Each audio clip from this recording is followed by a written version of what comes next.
My question relates to smoke from wildfires in Nova Scotia, as people here in southeast New Brunswick are being advised to keep their windows closed due to health risks from poor air quality, but also to prioritize keeping cool. This is from Environment Canada. This seems to create a dilemma for people who are poor or working class and don't have the kind of air conditioning or air purification system, particularly the kind of AC that would allow them to recirculate indoor air while maintaining a cool temperature. So considering that with the climate crisis, wildfire smoke and extreme heat are expected to worsen, do you see a role for government, for the provincial government or the feds for that matter, in protecting the health of people in these circumstances? And if so, what is it? What role should government play in protecting their health?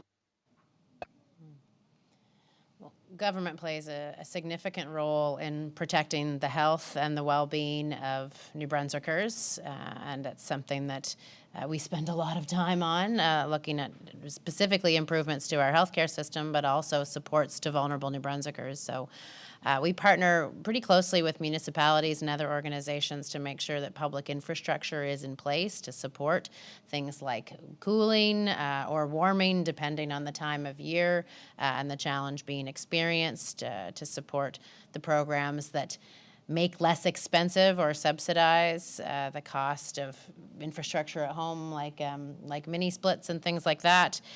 So there's absolutely a role for us to play to make sure that our most vulnerable aren't even more impacted by the costs of a changing climate and the costs of incidences like the fires in Nova Scotia and New Brunswick that are challenging our air quality, and making everybody think about their temperatures, what they're breathing, and how they protect themselves. So there's absolutely a role for government to play. Okay, just any message for people who are, maybe facing that dilemma today, right? Who maybe renters in apartments that might be very hot, but they're also, noticing this smell of smoke in their home.